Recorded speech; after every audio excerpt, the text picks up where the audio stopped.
SpaceX, go for launch. Max Q. State separation confirmed. Landing burn. Successful spacecraft separation. Cygnus capture complete. Welcome to ISS, Cygnus.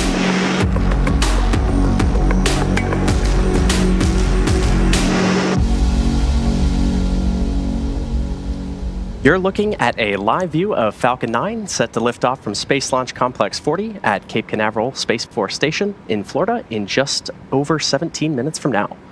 Today's mission marks SpaceX's 74th mission of 2024 and our 5th mission headed to the International Space Station so far this year, following Crew 8, CRS-2, NG-21, and AX-3. Thanks for tuning in to today's coverage of Northrop Grumman's 21st Commercial Resupply Services mission to the orbiting laboratory. I'm Zachary Lupin, an avionics reliability engineer here at SpaceX. Now, since 2012, SpaceX's Falcon 9 rocket has supported operations on the International Space Station, delivering critical science, hardware, and supplies to crew aboard the space station with the use of our Dragon crew and cargo vehicles. As part of NASA's Commercial Resupply Services contract, SpaceX and Northrop Grumman offer safe, reliable, and cost-effective transportation both to and from the International Space Station. Stage 2 lock slot In fact, Dragon and Cygnus are currently the only two operational U.S. cargo supply vehicles capable of supporting station activities, and Falcon 9 is the only U.S. launch vehicle in operation capable of delivering the spacecraft to low Earth orbit. And today's mission marks the second time that SpaceX is launching a CRS mission on behalf of Northrop Grumman. Now, the teams here at SpaceX are proud to provide these services, which ultimately further our goal of one day making life multiplanetary. At T-minus 16 minutes and counting, the vehicle is currently tracking to an on-time liftoff.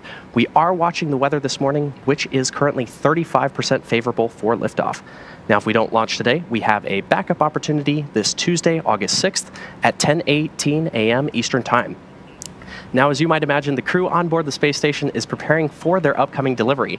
And for more on those preparations, I'll turn it over to NASA's Courtney Beasley. Courtney?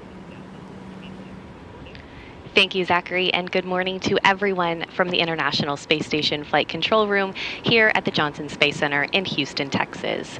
It's a full house aboard the International Space Station with 9 crew members living and working at the orbital outpost. The Expedition 71 crew, who you see now, are being led by Station Commander Oleg Kononenko. But the focus of attention today on the Falcon 9 launch of the SS Francis R. Dick Scobie Cygnus cargo craft, named after the late commander of the Challenger STS-51 L mission.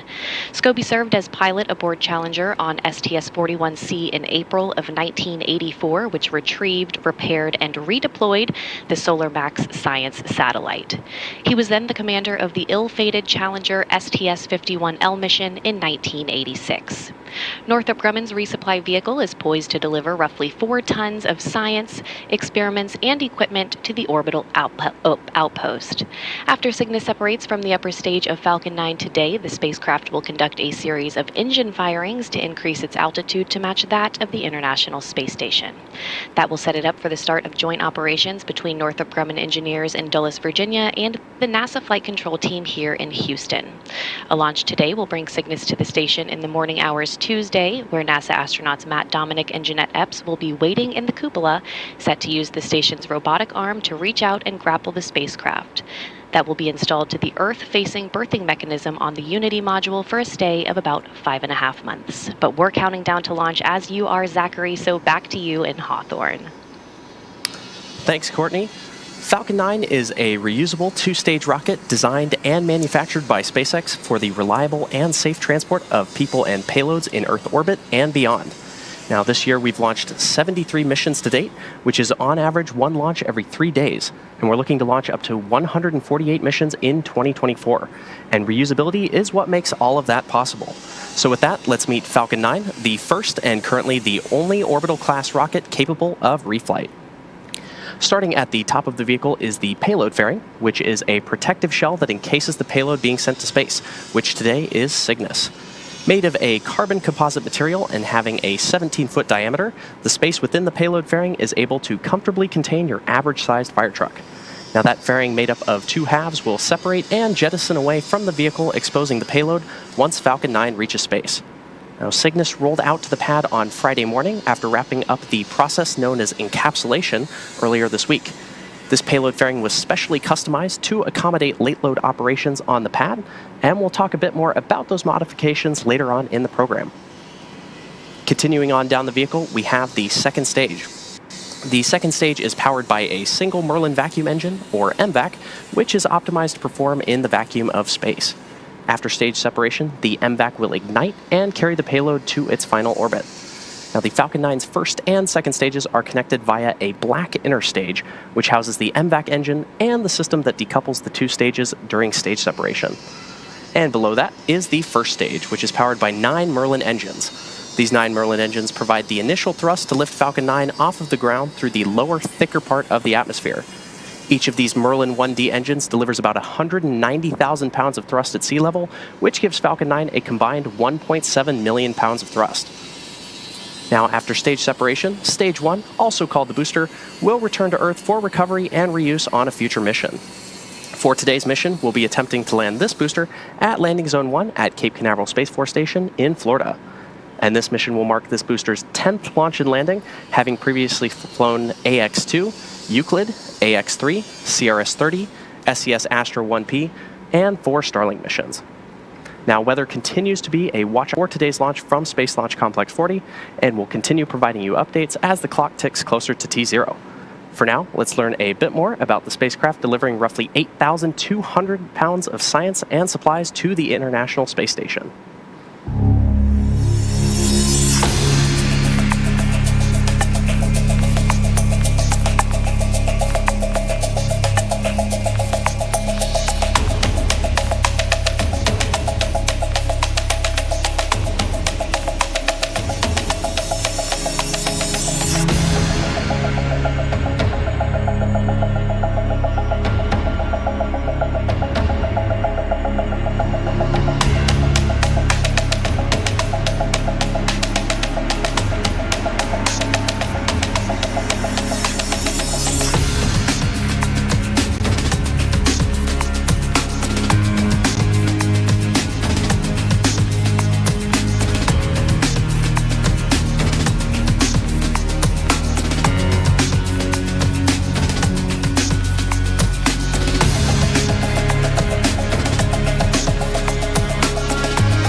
in order to support Cygnus missions, SpaceX designed a custom fairing and payload transfer truck with a mobile clean room to support late load operations, which happen while the rocket is horizontal and on the pad deck.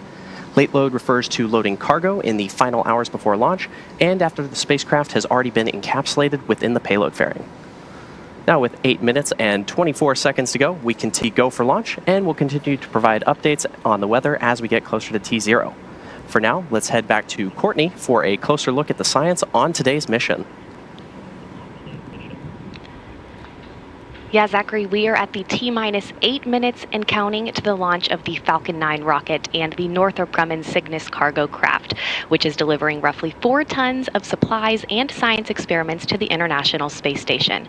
Now, science is the prime focus for crews living and working on the station, and today's delivery run aims to observe the development of blood vessels and engineered liver tissue, evaluate liquid and gas flow through porous media, demonstrate the production of many bloodstream and immune stem cells, and much more. Let's take a quick look at the science aboard Cygnus. Northrop Grumman is set to launch its 21st commercial resupply services mission to the International Space Station, carrying science to further NASA's missions to deep space and benefit life on Earth. A packed bed reactor will test how microgravity affects the simultaneous movement of gases and liquids. Results will aid the design of various space systems, including life support systems. Researchers will continue testing a technology to produce stem cells in space, aiming to improve outcomes for patients with certain blood diseases, autoimmune disorders, and cancers. Microscopic organisms will travel to station to provide crucial insights into how spaceflight affects the ability of damaged DNA to repair itself. Demonstrations are educational videos demonstrating STEM topics in space for students on Earth. For this mission, astronauts will use a balloon, a penny, and a hex nut to examine centripetal force. Discover more about all of the science making the journey to the orbiting lab at nasa.gov/ISS-science.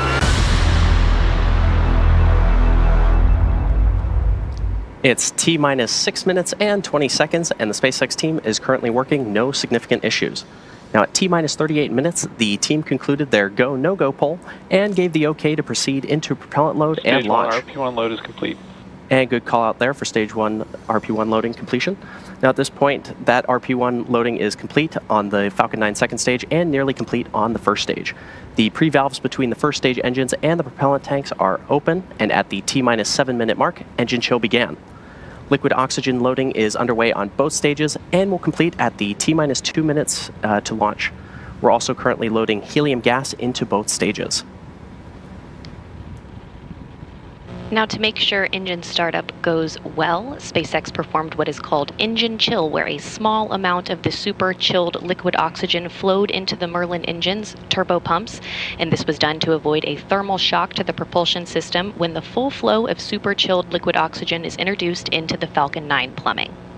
Cygnus is also undergoing final vehicle health checks at this moment as it prepares to go on internal battery power, all monitored by Northrop Grumman flight controllers in Dulles, Virginia.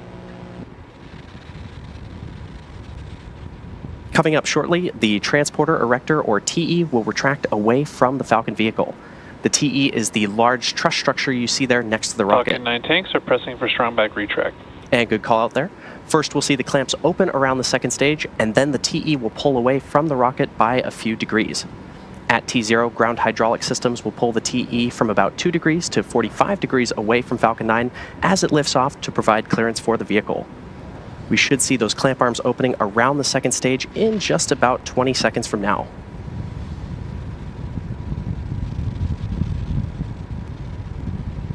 Strong back lower has started. And good call out there. Falcon 9's fuel consists of both a propellant and an oxidizer. For our Falcon vehicles, we use a refined kerosene called Rocket Propellant 1, or RP1, and liquid oxygen, or LOX. And there you can see those clamp arms opening around the Falcon 9 second stage. We'll then start to see the strong back recline away from the vehicle.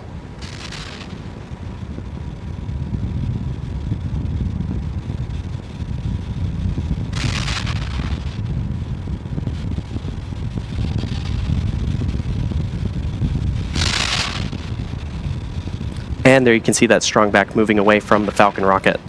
Now you may have noticed the white clouds building around the Falcon vehicle. Those white clouds are the chilled gas above the LOX tank that we vent overboard to maintain pressure in the tank as needed. And when that vented oxygen comes out into the warm Florida air, it condenses into clouds.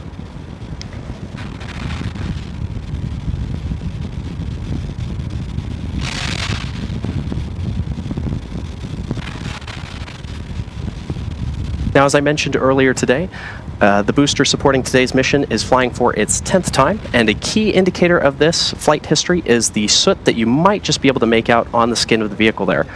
This soot comes from the carbon-based fuel of the rocket that gets deposited onto the body of the vehicle during re-entry through the Earth's atmosphere.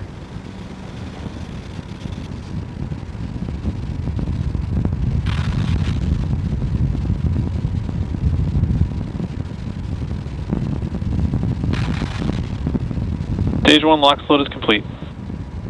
And good call out there that Stage 1 LOX loading is now complete on the Falcon 9 first stage.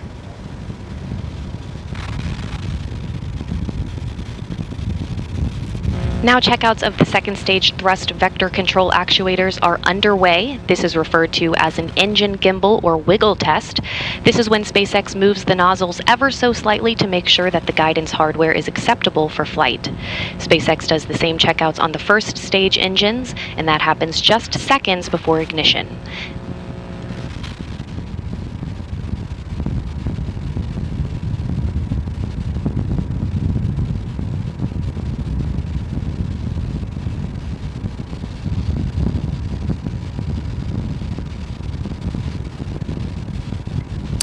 Now we should be hearing a call out. Stage 2 LOX load is complete. And there's that call out right there for Stage 2 LOX loading completion. Now Cygnus is also performing its final health checks to make sure that all of its primary systems are ready for its rendezvous with the International Space Station.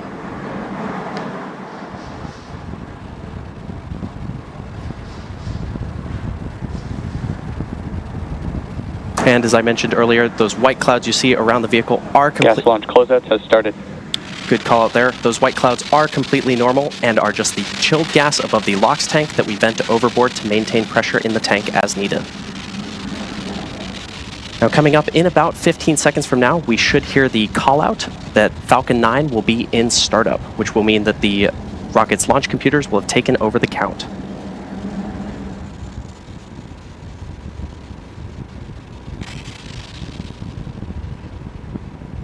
Falcon 9 is in startup. And there's the call. Falcon 9 is now in startup. Cygnus is transitioning to internal power, and the Falcon 9 computers are in final pre-launch checks, instructing the rocket through the final seconds before liftoff. Both stages are now being pressurized for launch, and the range remains go for launch.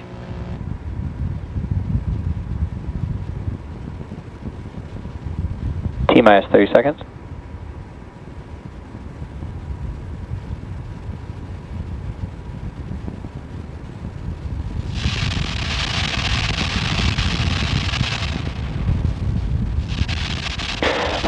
Seconds.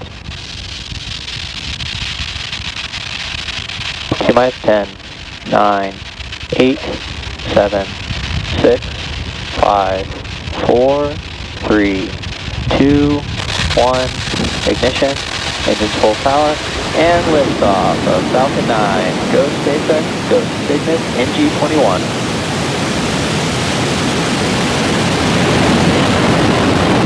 Falcon 9 and Cygnus take flight. The SS Dick Scobie is en route to the International Space Station. Stage 1 propulsion is nominal.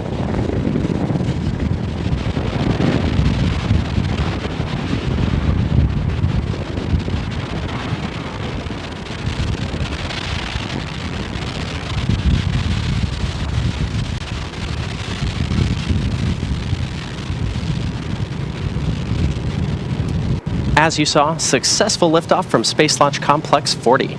Power and telemetry nominal. Good call out there. Coming up in just about 20 seconds from now, we should hear a call out for Max Q. The vehicle passes through Max Q, or the point of maximum aerodynamic pressure, when the increasing speed of Falcon and the decreasing air density combine to create... Falcon 9 is supersonic. Combine to create maximum aerodynamic pressure. And good call out there.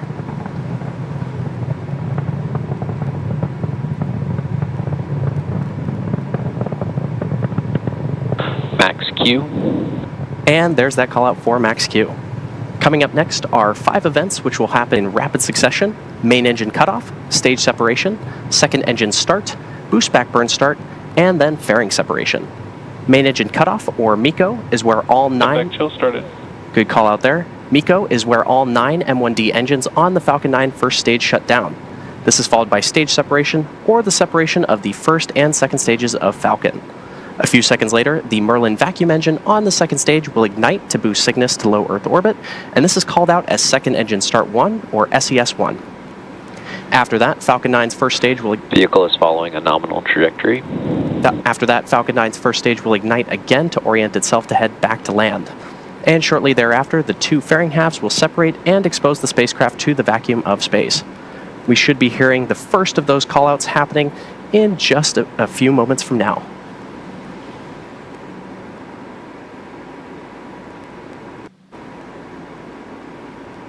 Main engine cutoff.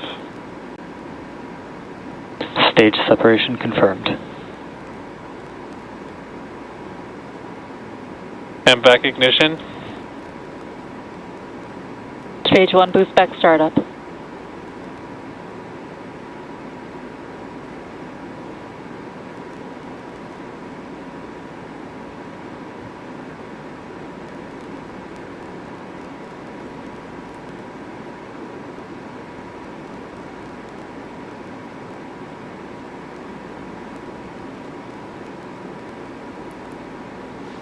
Fairing separation confirmed. And there we heard the callouts for all 5 of those events, which again were MECO, followed by stage separation, then SES-1, boost back burn start, and fairing separation. Now coming up shortly, we should hear a callout for completion of the boost back burn on the Falcon 9 first stage. This burn, which will last in total about 50 seconds, is the first of 3 burns the booster needs to go through to make its way back to landing zone 1 at Cape Canaveral Space Force Station in Florida. Boost back shutdown. And there's that callout for boost back shutdown on the Falcon 9 first stage. Now, if you're just joining us, you're watching a live Both vehicles are following nominal trajectories. Good call out there. If you're just joining us, you're watching a live webcast for NG-21, Northrop Grumman's 21st commercial resupply services mission to the International Space Station. This is SpaceX's 74th mission for 2024 and the 5th flight to the orbiting laboratory this year. Now, in order to make its way back to land today, the Falcon 9 first stage has 2 more burns to execute. Next up is the entry burn, where 3 of the Merlin engines will reignite. This helps to slow the stage down as it re-enters the upper part of the Earth's atmosphere. And following the entry burn, the booster will go through its landing burn. And this is a single engine burn that brings the vehicle speed down rapidly in order to land back on Earth. We should be hearing the call out for that entry burn in just about 2 minutes from now. Now, during the entry burn, Falcon 9 is decelerating by firing its Merlin engines, but the rocket is still moving really fast, and this causes the vehicle to fly through Merlin's exhaust gases, or plume, which deposit a layer of soot onto the vehicle surface. And that soot comes from the carbon-based fuel that Falcon 9 uses, and with each flight, the soot builds up a little more on the outside of the vehicle. Now, as a reminder, on the left-hand side of your screen is the Falcon 9 first stage as it makes its way back to Earth, and on the right side is the MVAC engine on the second stage currently carrying Cygnus to orbit. The Merlins on the first stage are optimized for sea level, and these achieve 190,000 pounds of thrust each during ascent and descent. Now, the MVAC engine, with a much wider nozzle, is optimized to 220,500 pounds of thrust in vacuum. You may have also noticed on the left-hand side of your screen, Falcon 9 is equipped with 4 hypersonic grid fins, which are positioned near the top of the first stage. And Stage 1 is using nothing but grid fins for steering as it returns to Earth. They orient the rocket during re-entry and guide it during its descent back to Earth.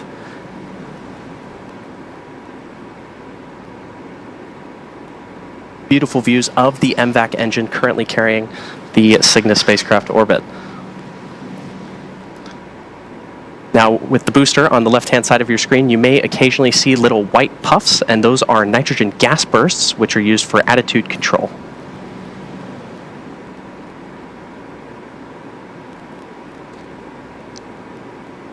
We should be hearing that call out for the entry burn of the Falcon 9 first stage in just about 10 seconds from now. Now, Both vehicles continue to follow nominal trajectories.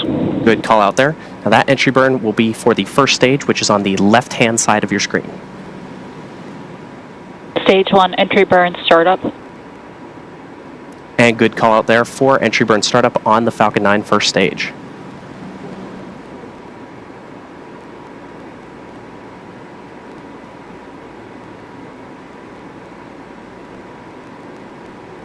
Stage 1 entry burn shutdown. And there's that call Stage 1 FTS has safed. And there's that call out for entry burn shutdown on the Falcon 9 first stage. Now, the first stage is also equipped with 4 landing legs made of state-of-the-art carbon fiber with aluminum honeycomb. Placed symmetrically around the base of the rocket, they deploy just prior to landing. If successful, this will be the 10th time that we've recovered this particular booster and the 335th time that we've recovered Both vehicles continue to follow nominal trajectories. 335th time that we've recovered a first stage booster since our first successful landing in 2015. And we did have a good call out there for vehicles following nominal Stage 1 trajectories. transonic. Amazing view of the Falcon 9 booster as it makes its way back to landing zone 1 at Cape Canaveral Space Force Station in Florida.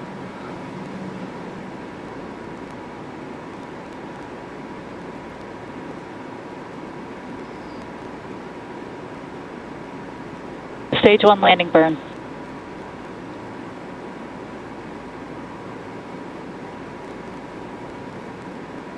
Landing leg deploy.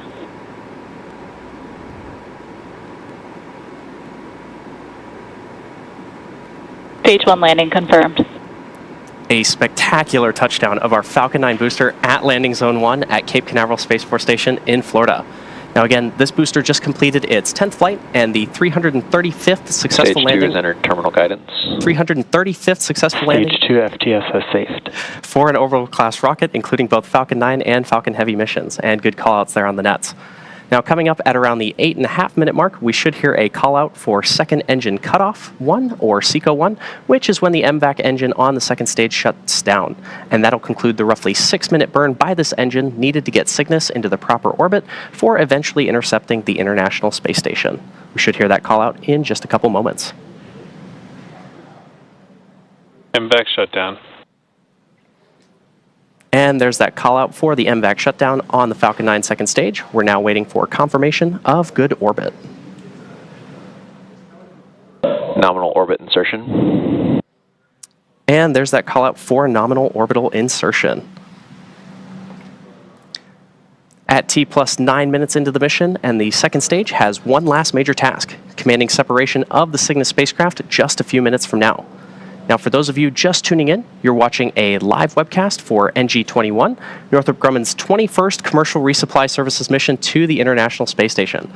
This is SpaceX's 74th mission for 2024 and the 5th flight to the International Space Station this year. And for those of you following along, you'll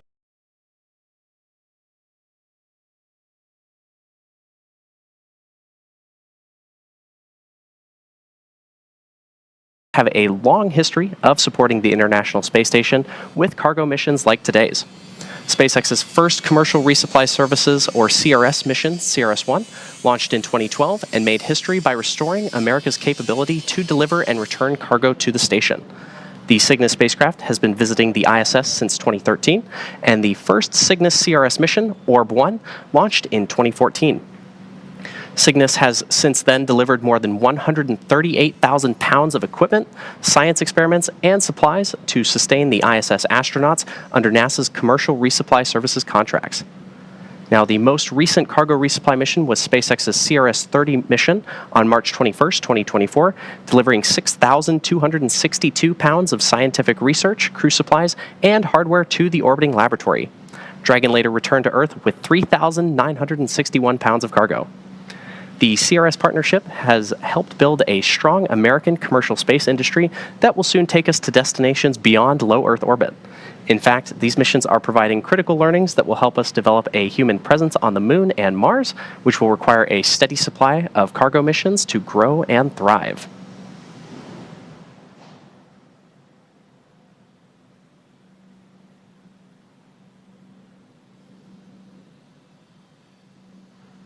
Now, Cygnus refers to the constellation that is visible in the northern night sky. It's Northrop Grumman's tradition to name each Cygnus spacecraft in honor of an individual who has made substantial contributions to human spaceflight. Northrop Grumman named the NG-21 Cygnus spacecraft in remembrance and celebration of the life of Francis R. Dick Scobie, a United States Air Force pilot and NASA astronaut, best known as the commander of the 1986 Space Shuttle Challenger mission STS-51L. Now, shortly after launch, the vehicle experienced a fatal disaster, and he lost his life along with 6 other crew members. Scobie was an astronaut, pilot, and engineer who commanded the 1986 Challenger mission. In 1966, he obtained his U.S. Air Force pilot wings, and shortly after, served a tour of duty in Vietnam. When he returned, he was selected to attend the U.S. Air Force Aerospace Research Pilot School at Edwards Air Force Base in California. And over the next several years, he served as a test pilot, logging more than 6,500 hours of flying time in 45 different types of aircraft. In 1978, Scobie was selected into NASA's astronaut candidate class, completing training in August of 1979. Now, in addition to his astronaut role, Scobie was an instructor pilot on the NASA Boeing 747 shuttle carrier airplane. In 1984, he was selected to fly as pilot of the STS-41C mission, during which Scobie logged 168 hours in space. And then in 1986, served as commander of the Challenger spacecraft. Scobie was posthumously awarded the Congressional Space Medal of Honor in 2004 by President George W. Bush for meritorious and dedicated service to the nation and his pioneering contributions to human spaceflight. Commander Scobie is memorialized all over the country, including at an exhibit at the National Medal of Honor Heritage Center and at Arlington National Cemetery, where the 7 Challenger crew members are honored for their incredible courage.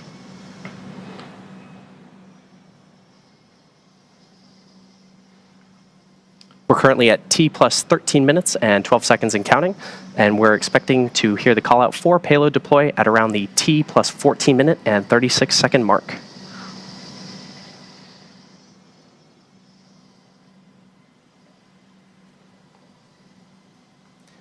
As a reminder, this is SpaceX's 5th mission headed to the International Space Station so far this year, following Crew 8, CRS-30, NG-20, and AX-3.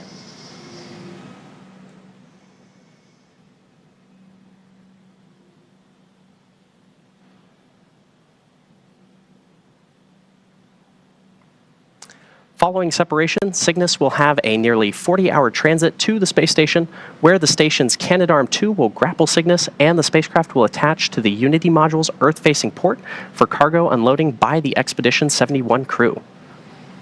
We should be hearing that call out for payload deployment in just about 25 seconds from now.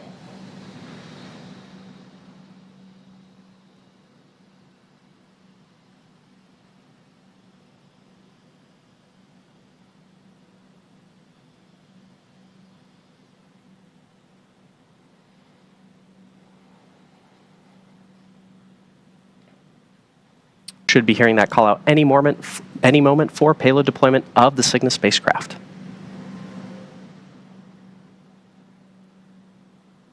Cygnus deploy confirmed.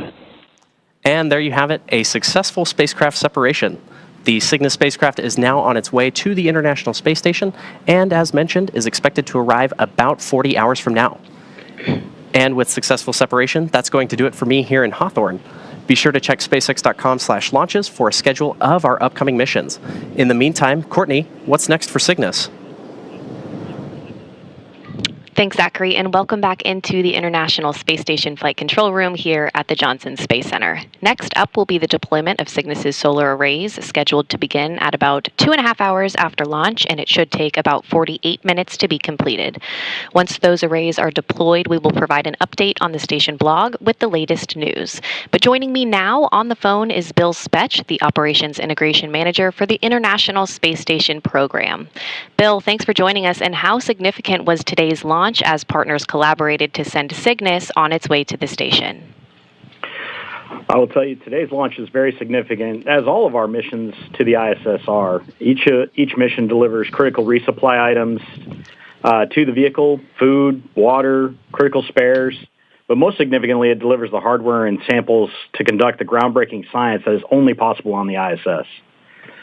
It is amazing as I reflect back on the previous 20 Cygnus vehicle launches to see just how much capability has been added to the vehicle to support the ISS mission. I had the privilege to be at the first commercial resupply services launch for Cygnus to ISS, and it is awesome seeing where we are today with this launch. I'm really excited that the weather cooperated with us to get this mission underway. Bill, we're glad the weather cooperated too. If you would please outline for us the upcoming activities for the crew on board the station as they prepare for Cygnus's arrival early Tuesday. So we get most of the items in place and checked out before we launch as part of our launch commit criteria. The crew has already done some practice for grappling Cygnus when it arrives. Closer to the arrival, they will set up to monitor its approach to the capture point before ultimately grappling the spacecraft with the robotic arm. And Bill, anytime a visiting vehicle arrives at the station, there's a choreography to unload the spacecraft. How complex is that process, and what factors contribute to it? It does take a lot of planning and choreography to unload Cygnus. The team on the ground looks at a number of factors when addressing how the vehicle will be unloaded. First and foremost is we want to get going on all the time-critical science experiments that arrive on the vehicle. Those will be uploaded first to allow the crew to start conducting those experiments. The team must also take into account the available storage on board the ISS. This mission is delivering over 8,000 pounds of science, supplies, and hardware that takes up a lot of space. The team will stage what is retrieved from Cygnus in order to balance that with the available space inside the ISS. And finally, some of the hardware arriving will be installed in the ISS at planned times later during the mission. The teams account for all of these factors when planning how and when to unload the spacecraft. All right, Bill Spetch, the Operations Integration Manager for the International Space Station Program. Thanks for joining us today. Thank you.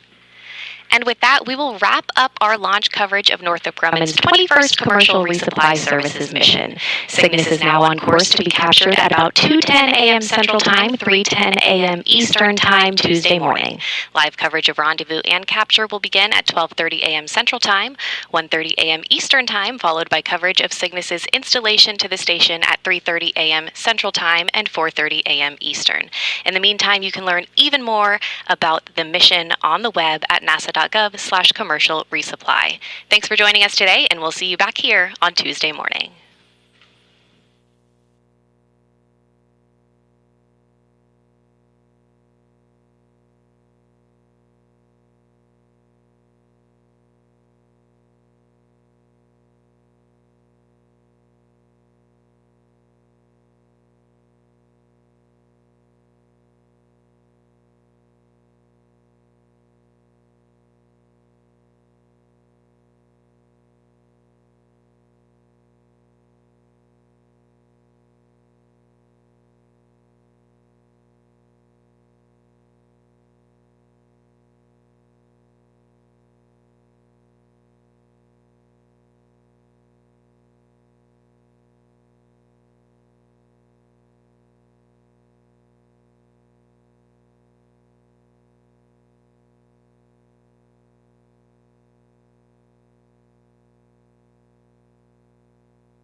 Station, this is Houston. Are you ready for the event?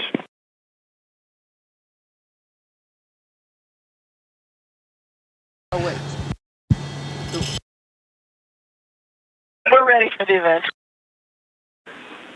ISS RDC, this is Mission Control Houston. Please call station for a voice check.